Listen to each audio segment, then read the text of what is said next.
Viewers, आज हम error detection के पार्ट 2 पढ़ेंगे। आईबी के पास पेपर से मैंने क्वेश्चन लिए हैं। चलो स्टार्ट करते हैं। फर्स्ट क्वेश्चन है, he seems to be enjoyed it. अब इसमें 4 ऑप्शन है, ए बी सी, इसमें से कोई एरर है। अब ये इसमें जो गलती है वो फर्स्ट ऑफ ऑल हम गलती फाइंड आउट करें। तो वो गलती है, ये जो हमने इंजॉयड लिखा हुआ है ये यहाँ पे क्या हो गया, रॉन्ग हो गया। ठीक है। अच्छा, आईबी के पेपर में यहाँ पे ऑप्शन बी दिया हुआ है, वो बिल्कुल वहाँ पे रॉन्ग है। मैं इसको एक्सप्लेन करता हूँ, यहाँ पे हम गौर से देखिए। ठीक है। He seems to be enjoyed. अब ये जो इंजॉयड हमने लिखा है यहाँ पे, वैसे जो लिखना था वो इंजॉइंग होना चाहिए। ठीक है, यहाँ हमें क्या लिखना है, इंजॉइंग। अब ये जो मैंने होगा he seems to be enjoying it, अब ये यहाँ पे क्या हो गया, अब ये यहाँ पे करेक्ट हो गया। ठीक है। अब देखिए, ये जो हमने ये एक फ्रेज़ इस्तेमाल किया ना, ये फ्रेज़, यहाँ से ये फ्रेज़ लिखा हुआ है। ठीक है, ये क्या है, ये एक फ्रेज़ है। इस फ्रेज़ को हम क्लॉज में चेंज कर सकते हैं। आपने पढ़े होंगे फ्रेज़ को क्लॉज में और क्लॉज को फ्रेज़ में। तो इस जुमले को हम ऐसे लिख सकते हैं, ही seems that he is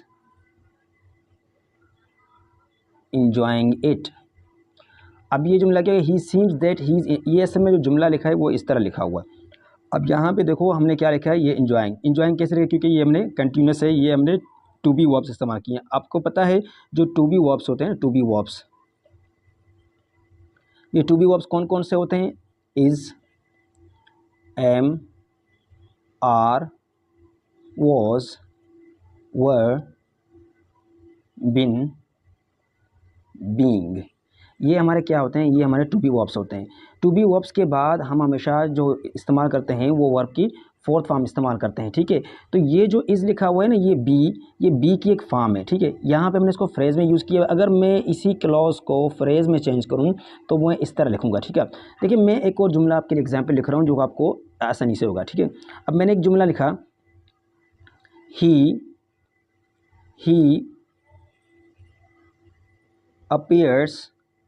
appears to be getting bored here। अब मैंने कहा ही appears to be getting bored here। अब मैंने ये जुमला लिखा है, ये सेम टू उसी तरह मैंने जुमला इस्तेमाल किया हुआ है टू बी। अगर मैं यहाँ पे गॉट इस्तेमाल करूँगा, टू बी गॉट, तो ज़ाहिर है ये गलत हो जाएगा, क्योंकि he appears to be getting bored here, ये हमने जो बी इस्तेमाल किया है, बी के बाद हम वर्ब की फोर्थ फॉर्म यूज़ करते हैं। ठीक है, वर्ब की फोर्थ फॉर्म यूज़ करते हैं, ना कि वर्ब की हम थर्ड फॉर्म। वर्ब की थर्ड फॉर्म अब तब यूज़ करते हैं जब वो जुमला हमारा पैसिव में हो। ठीक है, मैंने क्या कहा, वो जुमला हमारा पैसिव में हो। मैं पैसिव का एक जुमला लिखता हूँ। ठीक है, मैंने लिखा, ही wants to be taught English by her। ये लिखने की ज़रूरत तो नहीं है। ठीक है, अगर मैं यहाँ पे तो जुमला भी दूँ तब भी सही है। ठीक है। अब मैंने कहा he wants to be taught, he wants, ये जो मैंने टॉट लिखा है, बी के बाद मैंने क्या लिखा, टॉट लिखा। अब ये जुमला हमारा पैसिव हो गया, क्योंकि he wants to be taught English by her, मतलब वो अंग्रेज़ी पढ़ना चाहता है, क्योंकि he wants to be taught, इसको कोई पढ़ाए। हम यहाँ जो लिख रहे हैं, he appears to be getting, मतलब ये जो है, ये जैसे कि मैंने यहाँ एक्सप्लेन किया, he seems to be enjoyed it, तो मैंने कहा he seems that he is enjoying, मतलब वो खुद ही वहाँ पे लग रहा है, तो वो खुद ही वहाँ पे इंजॉय कर रहा था। यहाँ ऐसा नहीं है। तो इसका मतलब नहीं है कि बी के बाद हमेशा फोर्थ फॉर्म इस्तेमाल करते हैं, बी के बाद हम वर्ब की थर्ड फॉर्म इस्तेमाल करते हैं। अगर वो हमारा जुमला क्या हो, पैसिव हो, तब हम बी के बाद क्या करते हैं, वर्ब की जो थर्ड फॉर्म यूज़ करते हैं, लेकिन वो पैसिव में हो। ठीक है। नेक्स्ट सेंटेंस देखते हैं। दूसरा सेंटेंस है, Sameer has finished reading a book and he seems to have enjoying it. अब देखें, बिल्कुल ये सेंटेंस जो मैंने आपको बस सिखाया था, बिल्कुल उसी तरह है। ठीक है। अब इसको भी गौर से आप देखिएगा, तो मैं यहाँ पे आपको कुछ चीज़ें एक्सप्लेन करूँगा। इस जुमले को एक्सप्लेन करने से पहले मैं आपको, चलो ठीक है, मैं इसको पहले एक्सप्लेन कर लूँ। Sameer has finished reading a book and he seems to have. अब यहाँ पे हमने जो गलती किया, हमारा जो मिस्टेक है ना, वो मिस्टेक हमारा क्या हो गया, यहाँ पे क्या हो गया, इंजॉइंग हो गया। वहाँ पे हमारा इंजॉयड गलती था फर्स्ट में। ठीक है, यहाँ पे हमारा इंजॉइंग ये सेंटेंस रॉन्ग है, क्योंकि बी के बाद हम इन्फॉर्म करते हैं, पर ये जो हैव है, हैव के बाद हम हमेशा, हैव के बाद हम वर्ब की थर्ड फॉर्म यूज़ करते हैं। तो यहाँ पे हमें क्या लिखना था, इंजॉयड। ठीक है, इसको हम इंजॉय लिखते तो सही था। अब मैं एक्सप्लेन करता हूँ कि ये इंजॉयड कैसे सही हो गया। इसके लिए मैं आपके लिए 3 जुमले लिखता हूँ, ठीक है। मैं फर्स्ट जुमला जो मेरा था मैं वो यहाँ लिखता हूँ, ठीक है। He seems to be enjoying it, ठीक है। दूसरा मैंने लिखा he seems to have enjoyed it। एक और मैं बोलूँगा he seems to have been enjoying it for long, ठीक है। अब ये मैंने 3 सेंटेंस लिखे हैं। ये जो मैंने फर्स्ट लिखा है he seems to be enjoying it, ये जो मैंने फर्स्ट सेंटेंस लिखा है ही सीम्स टू बी, ये बी के बाद हमने क्या किया, वर्ब की फोर्थ फॉर्म इस्तेमाल किए, ये करेक्ट हो गया, ठीक है। इसके बाद टू हैव हमने इस्तेमाल किया, ये हैव के बाद वर्ब की हमने थर्ड फॉर्म यूज़ की, क्योंकि ये हमारा यहाँ पे प्रेजेंट परफेक्ट टेंस है, ये यहाँ पे प्रेजेंट कंटिन्यूस टेंस है, ठीक है। जिस तरह मैंने इसको इस फ्रेज को क्लॉज में यूज़ किया, तो मैं इसको भी जो है ना वो क्लॉज में यूज़ कर सकता हूँ। जैसे कि मैं लिखूँ आपके सामने, ही seems that he has enjoyed it। अब मैं इसको इस तरह, ये जो मैंने पूरा लिखा है, ये मैंने क्या लिखा, एक क्लॉज लिख दिया कि क्या है, ये क्लॉज है। अब देखो ये क्लॉज जब मैंने लिखा तो मैंने उसमें प्रेजेंट परफेक्ट यूज़ किया, उस जुमले में जब मैंने क्लॉज किया तो मैंने उसको प्रेजेंट कंटिन्यूस में इस्तेमाल किया, ठीक है। तो ये जो हमने हैव लिखा है इसके बाद वर्ब की थर्ड फॉर्म यूज़ की है। अब ये देखो he seems to have been enjoying, अब ये जो हमने इस्तेमाल किया है, ये हमने इस्तेमाल किया है प्रेजेंट परफेक्ट कंटिन्यूस टेंस, क्योंकि हैव बीन, और जब मैंने बीन इस्तेमाल किया तो वर्ब की फोर्थ फॉर्म इस्तेमाल किया है। तो इसी हिसाब से जो हमने पिछला जुमला उसमें जो गलती थी वो इंजॉइंग की थी, वो इंजॉयड नहीं होगा, इंजॉइंग होगा। और यहाँ पे जो हमने क्या किया है, यहाँ पे इंजॉइंग लिखा है, यहाँ पे हमारा क्या होगा, इंजॉयड, क्योंकि ये हमारा जो टेंस है ये प्रेजेंट परफेक्ट टेंस है, ठीक है। अच्छा, ये कैसे पता चलेगा कि ये प्रेजेंट परफेक्ट है और ये प्रेजेंट कंटिन्यूस, ये बी से आप पता कर रहे हैं, ठीक है। अच्छा, इसमें उन्होंने क्या किया है कि इसमें कुछ उन्होंने ये किया है कि ये जो हैव लिखा हुआ ना, हैव, इसको यहाँ आप मिटा दो, ठीक है।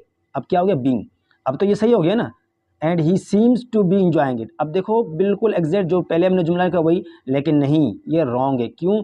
क्योंकि ये जो सारा कॉन्टेक्स्ट है ना, ये कॉन्टेक्स्ट आप देख रहे हो, ये कॉन्टेक्स्ट हमें बता रहा है कि ये काम हो चुका है, ठीक है। जब कोई काम हो चुका होता है तो उसे हम प्रेजेंट परफेक्ट में यूज़ करते हैं। Sameer has finished reading a book, Sameer ने अपना ये काम मुकम्मल कर लिया। कर लिया, ये तो काम मुकम्मल हो गया रीडिंग का। फिर क्या पता चला, एंड सीम्स, एंड वो हमें नज़र आता है, क्या नज़र आता है कि टू हैव इंजॉयड, कि उसने उसको इंजॉय कर लिया, काम भी हो गया, काम तो खत्म हो गया, और उसने क्या किया, इंजॉय किया, मतलब ये काम हो चुका है। जब ये काम हो चुका है तो उसे प्रेजेंट परफेक्ट में करना है, इसको प्रेजेंट कंटिन्यूस में नहीं करना है। तो इस जुमले को आपको गौर से समझना चाहिए, ठीक है। अच्छा, नेक्स्ट सेंटेंस देखते हैं, बिल्कुल ईजी है। इसमें it is also a very interested book, ठीक है। सिंपली आपको पता है इंटरेस्टेड बुक, ये जो इंटरेस्टेड हमने लिखा हुआ है ये हमारा क्या हो गया, यहाँ पे ये रॉन्ग हो गया। यहाँ पे हमें क्या लिखना चाहिए था, इंटरेस्टिंग, ठीक है। अब क्या है, जो इंटरेस्टेड है ना, इंटरेस्टेड, ये इंटरेस्टेड इन होता है, ठीक है, इंटरेस्टेड इन। इसकी मीनिंग ये होती है, इसकी मीनिंग ये है giving, your giving your attention to something या somebody, ठीक है, somebody। अब मैंने एक सिंपल जुमला है, ये बिल्कुल इजी है। मैंने लिखा I am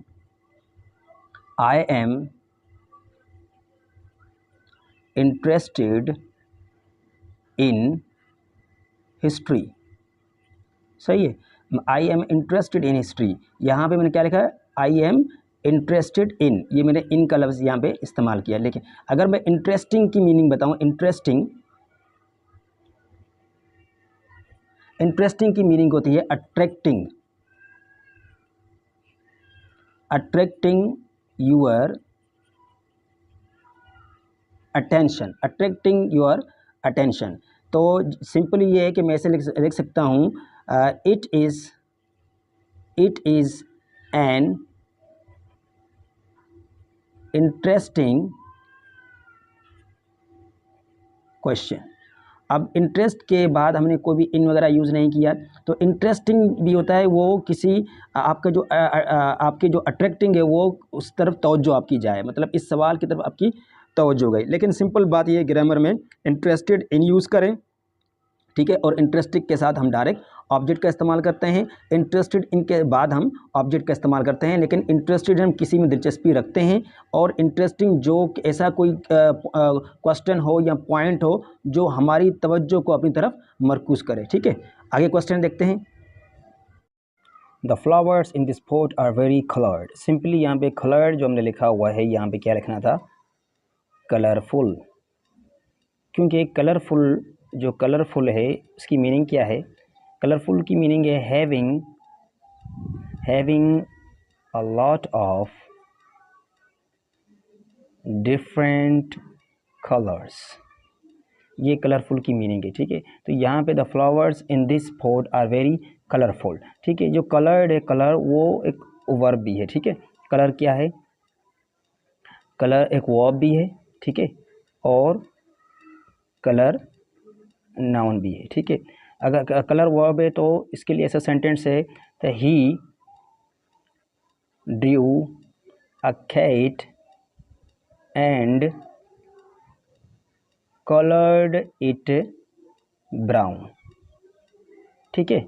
he drew a cat, उस बिल्ली बनाई और कलर किया, तो यहाँ पे क्या हो गया, ये वर्ब हो गया, क्या हो गया यहाँ पे, ये वर्ब हो गया, ठीक है। नाउन कैसे हो गया, सिंपली वर्ड है, तो हम ऐसे लिखते हैं it is a nice colour, या आप ऐसे कह सकते हैं what is your favourite colour.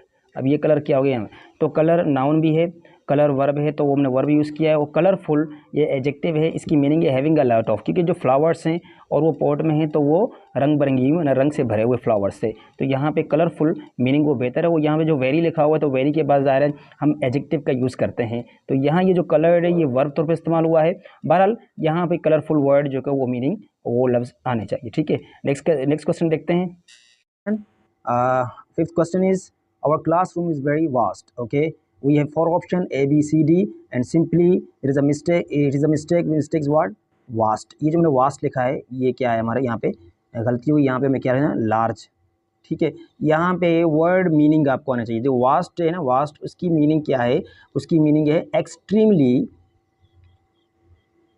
Extremely large area, वो लार्ज एरिया इन साइज़ में वो बहुत बड़ा एरिया होना चाहिए, उसको हम क्या करते हैं वास्ट। मैं सिंपल सेंटेंस लिखूं, it is a vast area of forest, ठीक है।